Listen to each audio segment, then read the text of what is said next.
Hi, welcome to Tidford Junction. My name's John, and my loft, where my layout is. Okay, we'll have a look at the layout later, but I guess I really need to explain why I'm doing this video at all in the first place. It's something I never thought I would do. The reasons are, well, firstly, there's already lots of really good loft layouts on YouTube, so do we need another one? Nah, probably not. But it's not a great layout, and I'm thinking, well, is anyone going to learn anything from it? The answer is no, probably not, because I guess that when it comes to railway modelling, I do for the art of railway modelling what King Herod did for the art of babysitting. So don't think you're going to get any demonstrations of how to do it. So why? Back to why. Well, two reasons. First of all, I look at lots of the great loft layouts on YouTube, things like Tidford Junction, Weir Yard, etc., etc. And having built a layout in my loft, I always look for well, what are they up against when they're building the loft? What are the constraints? And it's usually about headroom, it's usually about beams, and it's about temperature as well. So I thought I would just show you what I was up against and how I've got around it, or you might think I haven't got around it, but that's another question. So that's another reason for doing this video. Another one which has actually prompted me to get my arse in gear and stand in front of my camera is something that Charlie Bishop said when doing one of his great videos. He had a bit of a rant about what he called keyboard warriors and rivet counters, and it got me to thinking about why we get into this hobby.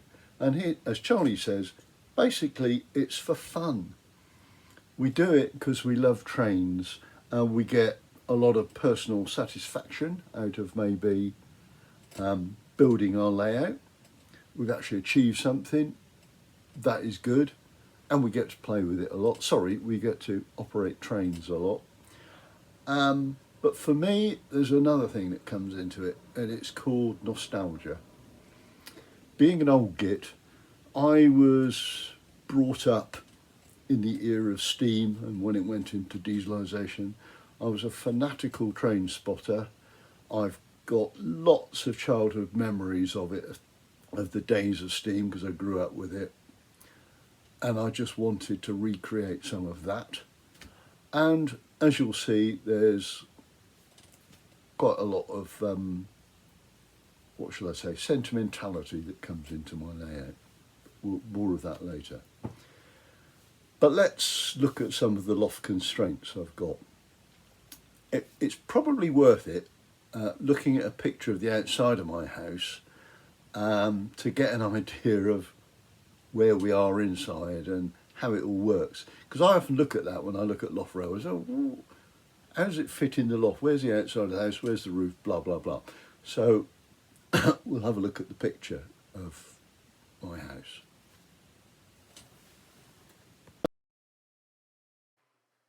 So here's a picture of the outside of the house.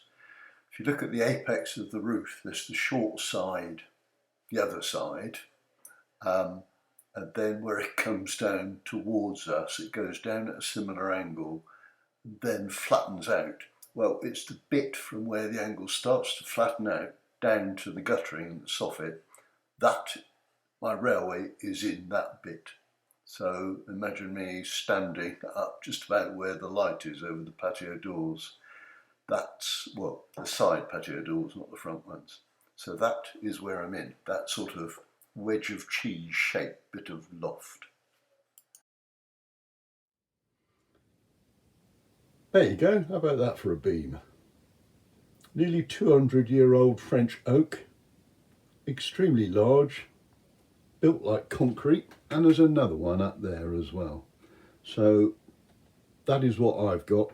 The headroom issue, under that, just where the roof is of that beam, I can stand up. I'm 6 foot tall and I can stand up. That's not a problem. Obviously it gets less the more you go that way. But that's not a big deal, because what I tend to do is scoot up and down the layout on a chair, on wheels. So I operate it scooting up and down on that.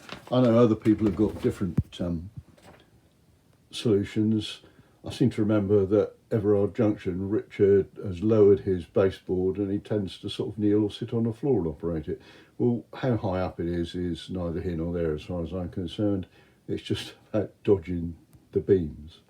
And that comes on to the other issue of temperature. If you look at this roof, the roof is, although my house is over 150 years old, the roof is relatively new with modern timbers, and the timbers in between the rafters are what's known over here as vellige. I think it's called sarking in England. When they re-roofed it all, they put new, well, I had it retiled not so long ago.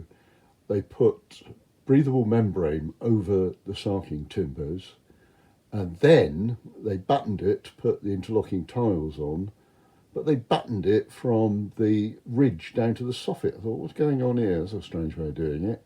But then they battened it crossways as well, so it was double battened, which meant that the tiles, when they laid them on the battens, are about 2 inches off of that sarking timber, so the tiles aren't touching that timber, and there's an air gap. And at the top, at the ridge, there is flashing with vents in it, so the air goes up in between the tiles and the roof and vents at the top, which means it doesn't get too horrendously hot in here like it does in a lot of lofts.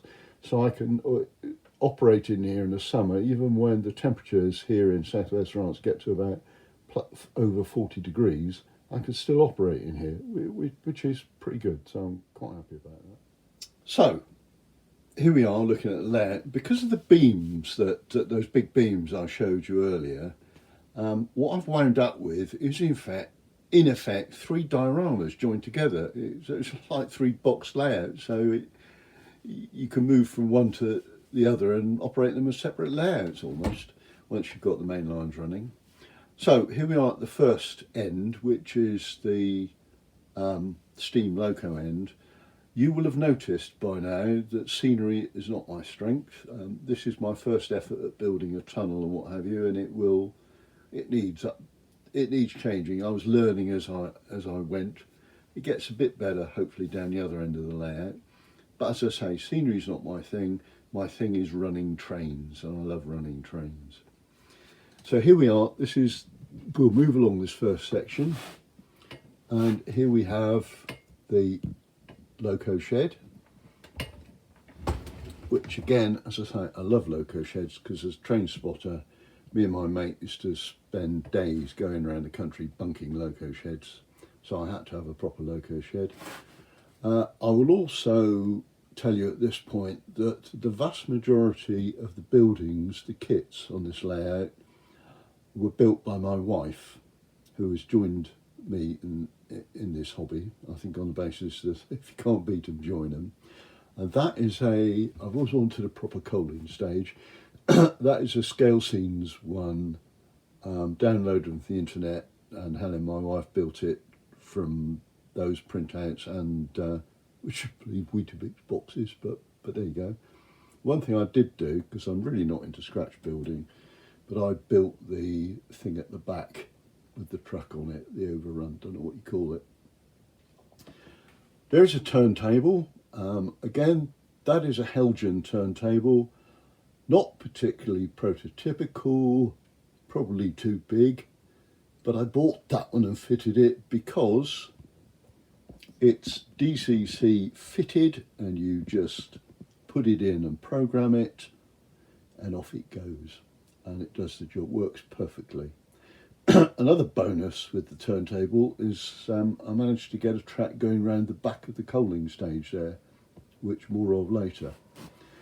The entire shed area, again, another thing I'm hopeless at is track design.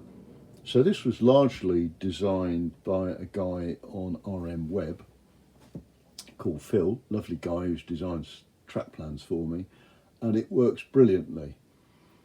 It's things that I wouldn't have thought of that the guys on RM Web did, like, yes, at a local depot you've got a coaling stage, you've got to have sidings with coal trucks in. Ooh, never thought about that. So it's got those in. The coaling stage itself, I was worried the bank was going to be too steep, but it isn't. My little 08 shoves trucks up there with no problem whatsoever. The back scenes are all ID back scenes, and here is the shed. Those are obviously Metcalfe kits. The signal box is not great, but it's super quick one. And the reason I had to have one of them is I built one of those when I was 9 years old, and I was amazed to find they still make it, so I thought I've got to have one of them. What I do find with a loco shed, or as a head shunt that goes up there, is that, sad individual that I am, I can spend hours moving locos round the shed, because I can come off the shed, round the back of the coaling stage on the turntable, around this way, up the head shunt and back to the shed again. It's amazing how much time you can lose just shunting sheds around, locos around your shed. It's amazing. And then, of course, we get to the end of the first, what I call the diorama or layout in a box, because we've got the beam which divides up the next section. So we'll go to that now. So here we are, the other side of that beam, into the main station. I think it's worth saying, it's probably become obvious, that my station is based on Great Western and Southern, bit of Southern, in the late steam, early diesel era. And although it's not modelled on an exact location, everything you see in terms of locos would have been seen running through Exeter St David's station. I was brought up in Exeter, that's where I did an awful lot of my train spotting, so the locos are all locos that I would have seen at Exeter. Again, that's where you come in from the shed. The signals, by the way, are CR signals, and I've got into running them with Heathcote signal control panels, so it's all an automatic signalling system. It's coming together and it's fine. The buses are all Exeter City and Devon General ones.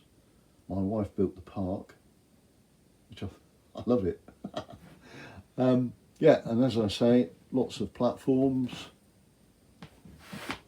lots of Metcalfe houses and shops along the back. There's one there, as you can see, with red lights upstairs. That is in homage to a house in Exeter that me and my mates knew we had to giggle about when we went past, but we weren't quite sure why. Behind it you can see a sort of viaduct. That's where the branch line goes up, and the main lines, if I pick it up, you can just see the main lines go along underneath it. That's the one open section of the back of the roundy. In between that viaduct and the houses, there is a well I can get up and retrieve anything that goes wrong.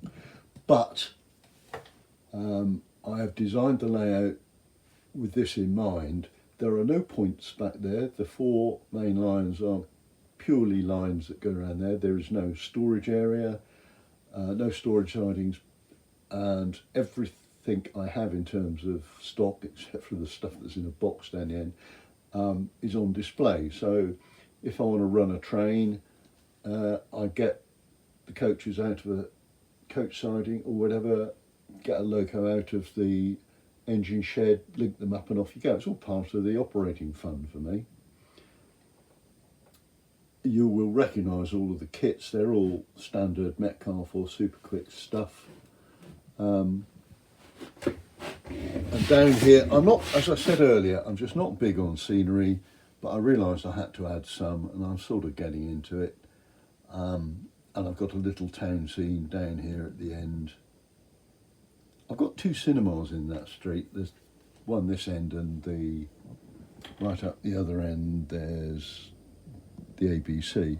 And again, that is a little bit of homage to Exeter, because in Exeter Sidwell Street there used to be the Odeon one end and the ABC the other. Just these little things. I mentioned in the intro about sentimentality and memories. Just recreate a few of those. And there is the station. Well, that's it really. As I say, 8 platforms, a passing loop in there for the goods, and well, it all seems to work. And here we are. This is the end beam. As you can see, there's no way you can hide it. You've just got to live with it. This is work in progress. I've not put any covering on this side of the beam yet, any scenic work, because the scenic back scene is work in progress here. And this end is the TMD and the goods yard, such as it is. Here is the TMD, pretty standard Ford Hampton shed. There is no back scene yet. That I've got the back scene. I've just got to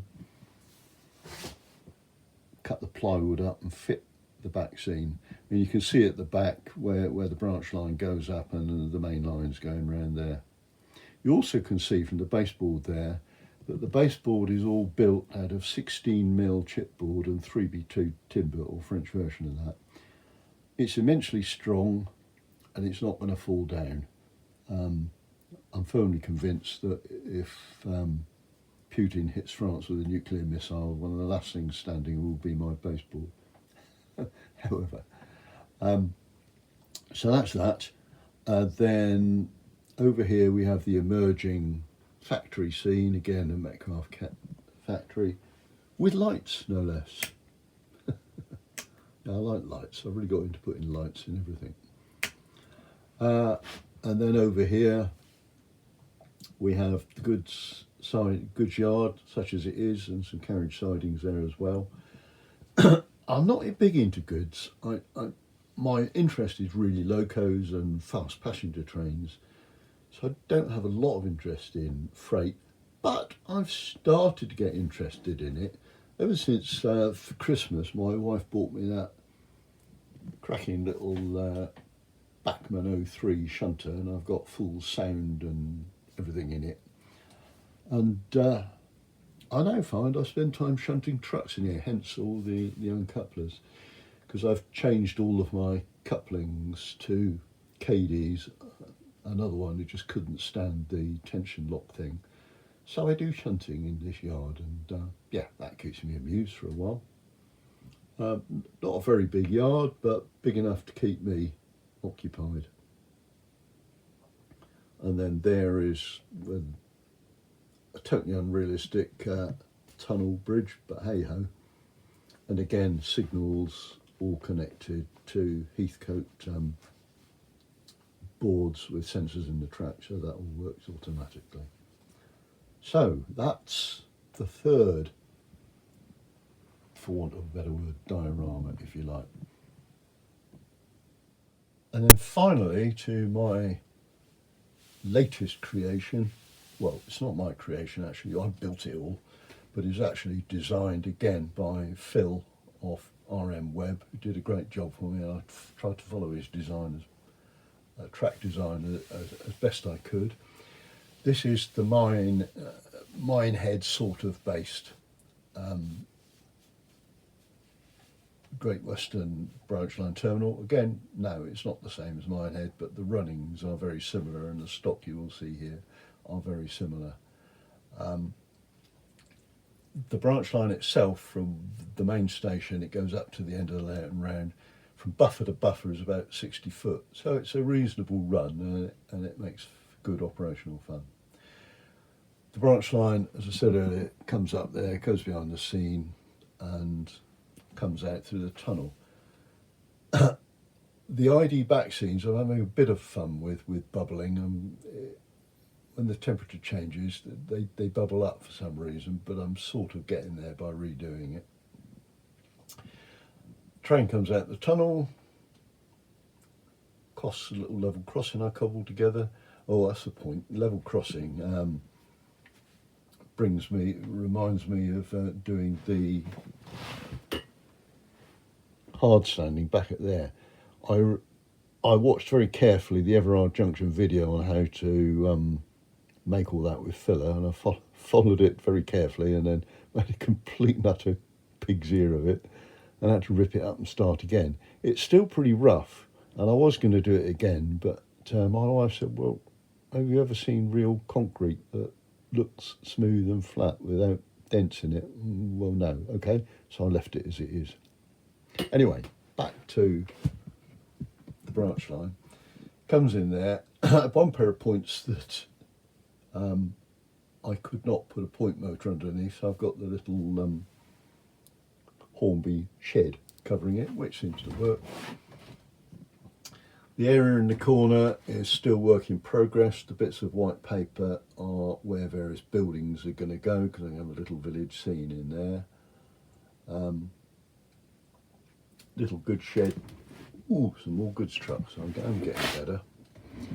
And then the platforms, although it's only a branch line terminus, they will take eight coach trains, because places like Minehead, Newquay would take through passenger trains in the summer, and quite long ones as well. I believe that Minehead would take about 15 coaches. So I decided I was going to have a long platform there. The brown area in front, just here, my wife is in the process of creating an allotment there, so there's going to be allotments along there. Well, my latest addition is a little Nissan hut in that goods yard over there. There's going to be other things going in there, but yeah. And then we come along the station.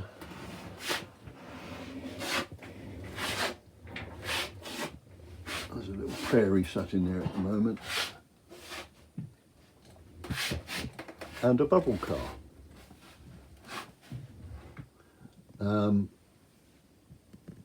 I've got an auto coach with a pannier down in the bay in the other station. The bubble car and that auto train, I run into the bay here, and on both the bay in the main station and the bay here, I've got ABC braking units, and these two are on auto shuffle. So the little bubble car that has got Olivia's sound in and lights and everything else, you can set it so it goes to and fro all day, every day. And again, I've got everything is lit, very much into lights here. That is the Metcalfe Wayside Station, I think, building that I've used as the terminus thing. And at the end, on this little section, I've got a little sort of mini town scene. Cars of the era. That one's an Austin A40. I took my test in one of them. More sentimentality. Again, all Metcalfe stuff and a little garden on the end just to do it. But I've discovered, gives you an idea of how it all runs around like that. I've discovered that running the BLT is great fun. So there you go. That's the layout. Maybe I will make another video of the stock and running, and I also want to talk about the operating system I use. But I've waffled on long enough in this video, so I'll close now and okay, bye.